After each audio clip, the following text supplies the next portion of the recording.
Səhv eləmirəmsə prezidentin 17-ci Bəli, Naxçıvana səfəridir. bəli. Mən onun bütün səfərlərin Azərbaycanın regionlarına, xaricə bir vərdişdir. Mən onu həmişə diqqətlə izləyirəm. Bu səfər Naxçıvana 17-ci səfəri çox fərqlənir o əvvəlkilərdən.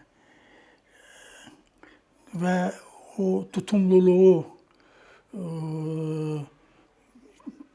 təsir dairəsi ilə çox önəmli bir səfər idi. Çünki burada bir neçə məsələ həll olundu. Bildiyimiz kimi Naxçıvan Azərbaycanın həssas yerlərindən biridir. Dörd dövlətin elə bil ki, qovşağıdır, qovuşduğu yerdir. Və Naxçıvan həmişə enerji ilə təminatda korluq çəkibdir. Daha doğrusu biz ora yol bir yandan ermənilərin o qondarma sərhədindən keçməli idi, o yandan İran, o tərəfdən də əlimiz yetməyən Türkiyə. Belə bir üçbucaqda Naxçıvan yerləşirdi. Prezident bu səfərində onun enerji təhlükəsizliyini həll etdi. Yəni elektrik və qazla təminatını həll etdi. Bunu yəqin ki, bizim dinləyicilərimiz, izləyicilərimiz də izlədilər, gördülər. Və məni diqqətimi ən çox cəlb eləyən Naxçıvanın hərbi təhlükəsizliyini verilən o diqqət idi. Bildiyiniz kimi bu Trip yolu, yəni Amerika ilə razılaşandan sonra bu Zəngəzur dəhlizi çox səs-küyə səbəb olmuşdu. Ermənistan bir tərəfdən, İran bir tərəfdən sonra çalışırdılar. Rusiyanın barmağı bura uzanırdı. Bu yol, onun çəkilməsi hara gedəcəkdir. Və prezidentin gördüyü tədbirlər nəticəsində məndə belə bir hasıl oldu ki, bu yolun əsas idarə olunması Naxçıvandan olacaqdır.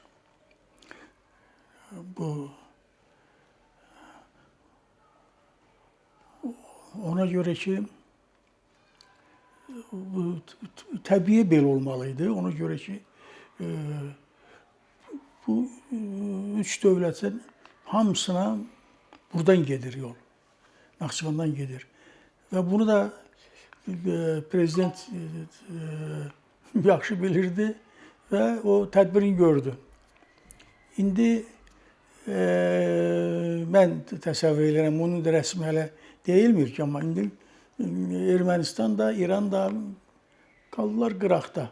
Qıraqda deyəndə, yəni necə normaldır, elə oldular da bunlar bu yolun idarə olunmasına qarışmaqları baş tutmadı. Bu baxımdan mən bu səfəri çox dəyərləndirirəm. Zəngəzur dəhlizi hamımızı düşündürən bir dəhlizidir. Hələ onun koridor adlandırılmasını da istəmirdilər. Güya elə buradan boru xətti gedir. Amma indi artıq məcburdular hamısı bunu Zəngəzur dəhlizi adlandırsınlar. Bundan başqa bu sadəcə elə belə bir yol deyildi. Bu dəhlizlə gələcəkdə enerji resurslarının yolu, eyni zamanda rabitə vasitəsinin bu yolla çəkilməsi, neft-qaz boru kəmərlərinin bu yolla çəkilməsi də nəzərdə tutulur. Bu çox böyük hadisə idi. Tası məni ağrıdan bir şey vardı ki, min illərdə Azərbaycan torpağı olan bu yerlərdən son 100 ildə biz çox uzaq salınmışdıq. Bizim doğma torpaqlarımız da orada. Oranın toponimləri hamısı Azərbaycan adlarıdır. İndi tarixin bu səhvlər indi düzəldilir. Bu da Prezident İlham Əliyevin vasitəsilə mən ona inanıram. Bu səhvlər necə Qarabağ torpağı alaq otlarından, zərərli həşəratlardan təmizləndi. Bu yol da leheyli olacaq. O taliyə yaşayacaqdır. Səfər ümumiyyətlə baş tutanda Rusiya təbliğat maşını anti-Azərbaycan ritorikasını gücləndirdi. Və məni bir şey maraqlandırır. Hamı deyir ki, onlar heç nə eləyə bilməyəcəklər, amma bir şey maraqlandırır. Axı, orada yaxınlıqda Gümrüdə Rusiyanın bazası var, hərbi bazası var.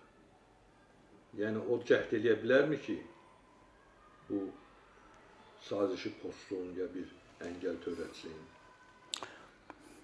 O buna həmişə cəhd eləyibdir, indi də cəhd eləyə bilər, amma da açıdan açığa silahlı müdaxilə eləsin, buna cürət eləməz. Ona görə ki, Rusiyanın işləri çox, necə deyirlər, xod getmir, yaxşı getmir. Sonra o Gümrüdən eləsə, cavabını alacaqdır. İstər Amerika tərəfdən, istər Türkiyə tərəfdən. Azərbaycanı mən demirəm, elə Azərbaycan tərəfdən. Yox, ona o mane ola bilməyəcəkdir. Rusiya buna mane ola bilməyəcəkdir. Bir məsələ də var, mən nədən şok oldum? Yəni, bütün bu səfəri izlədikcə, cənab prezidentin və vitse-prezidentin açılışlarda iştirakını izlədikcə, müxtəlif obyektlərin, sosial əhəmiyyətli obyektlərində eyni zamanda açılışını baxanda şoka düşdüm ki, yəni indiyənə qədər bunlar niyə açılmamışdı? Bu qədər təsəvvür edirsiniz, bu azı bir 10-15 yeni obyekt, maraqlı, çox vacib, əhəmiyyətli olan sahələrdə irəliləyiş demək olar ki, başlayıb. Əvvəllər bu niyə baş vermirdi? Son 30 ildə bu yox idi? Bax, bircə şey deyim sizə ki, mən onda laf şoka düşdüm ki, sən demə, dost xidməti hələ indi Naxçıvanda açılır. Təsəvvür rayonların hər birində, bir çoxlarında artıq dost xidməti var. Amma Naxçıvanda bu hələ indi açılır.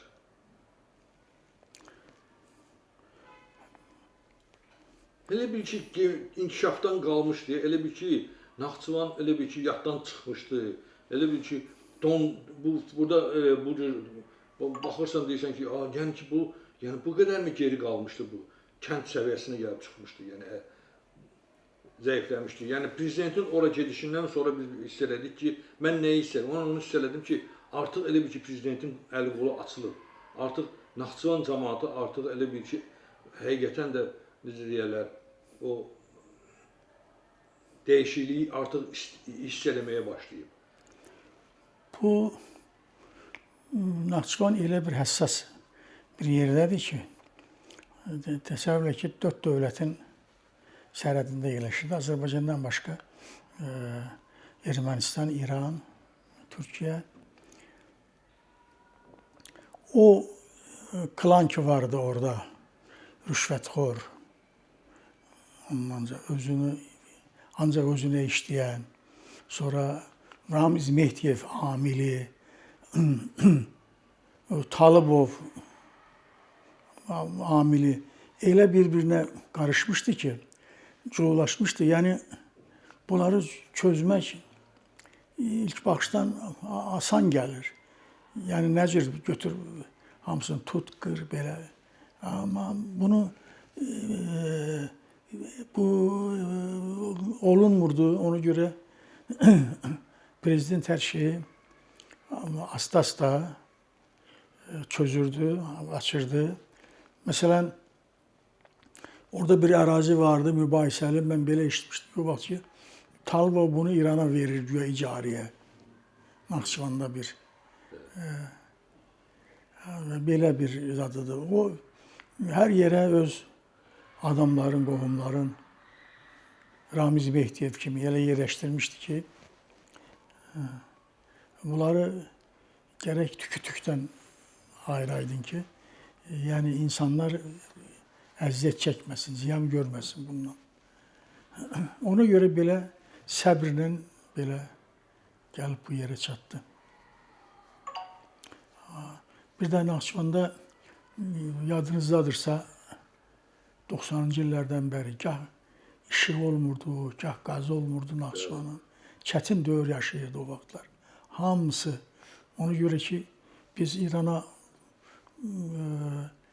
İranın cənub tərəfini təmin edirdik neftlə, elektriklə, qazla. O da Naxçıvan oradan verirdi. Yəni bu yollara da Azərbaycan əl atırdı. Amma indi bütün bunların hamısının son dövrdə artıq mənə gəlir ki, artıq həll olundu. Prezident enerji təhlükəsizliyi Naxçıvanın, qazla təminat təhlükəsizliyi. Üstəlik, hərbi cəhətdən orada yeni hərbi strukturun yaradılması böyük bir iş idi. Bu, Azərbaycan dövlətinin eyni zamanda təhlükəsizliyi idi. Ermənilər tərəfdən, elə İranın özü tərəfdən. Bütün bunlar artıq həll olundu. Aydındır. Siz özünüz Naxçıvanda olmuşsunuz? Mən Sovet dövründə olmuşam. Sonra mərhum prezident Hüseyin Cavidin nəşini ora aparanda onda getmişdim ora Naxçıvana mən. Maraqlı bir andı. Ora getmişdim. Ya, o dövrdə olmuşsunuz. Yani. Sovet dövründə jurnalist kimi olmuşam. O dövrdə Axırıncı Kərəmovə prezident gedəndə mən də onda getmişdim. Ulu Öndərin dövründə olub da. Ulu Öndərin dövründə olub mu? Hə, Ulu Öndərin dövründə. Aydındır. Arzu edirəm ki, biz ikilikdə günlərin bir günündə Naxçıvana gedək. Hə, inşallah. Məni dəvət edirlər. Mənə adam var orada, Naxçıvan Dövlət Universitetindən vəzifəli olan şəxsdir. O məsələsini dəvət edir ki, gəlin. Naxçıvana. Mən onu da deyim ki, mən Naxçıvadan sonuncu dəfə 4 il bundan əvvəl getmək istəmişəm və mənə aeroportdan elə necə düşmüşəmsə təyyarədən, elə də həmən təyyarə ilə geriyə qaytardılar. Mən orada arzu olunmaz bir şəxs olmuşam. Və bu dəfə çox maraqlı ola bilər. Və eyni zamanda ona görə də oradakı mənim dostlarım artıq deyirlər ki, səni arzu olunmaz şəxs elan edənlər özləri arzu olunmaz şəxslər olub. Gələ bilərsən Naxçıvana, biz səni şəxsən qarşılayacağıq. Mən məmnuniyyətlə yol yoldaşı olardım. Biz gənclik dostumuz, əqidəmiz birdir, baxışımız birdir. Bəli.